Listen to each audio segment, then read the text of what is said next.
and welcome to another edition of The Inclusive Lens, my own learning journey that focuses on the value of diversity and inclusion in the Canadian workplace. For those of you I haven't met yet, I'm your host, Patrick Reynolds. Welcome. Now, let's get to today's subject, diversity and inclusion in Canadian sport. Where are we? How are we doing?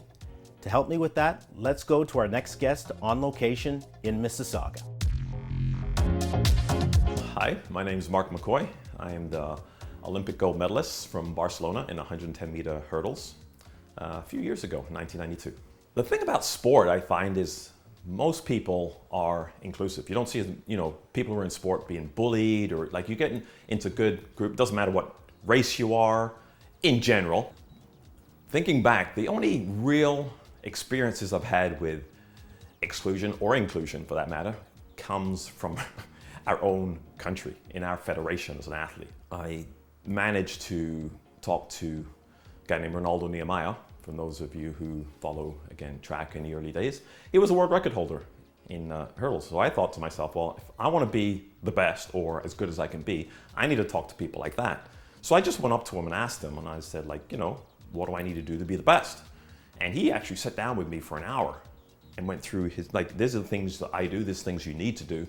So that's sort of inclusion in the brotherhood of athletics. So I came back home to Canada and followed this program, and I couldn't find a coach that would, that knew anything about what he was telling me.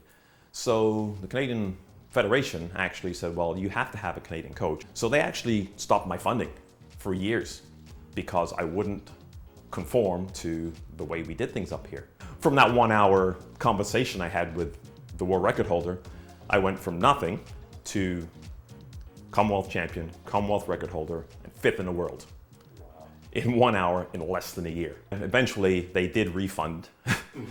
You make a few Olympic finals and they start funding you again until it blew my mind. So I left Seoul, went home. I was suspended for 2 years for leaving Seoul and all my funding cut again. So I actually went to Barcelona, competed for Canada, paid my own way to Barcelona, my own plane ticket to Barcelona, my own training funds to Barcelona, and won. Let's take a pit stop on this learning journey right now and turn our focus to this.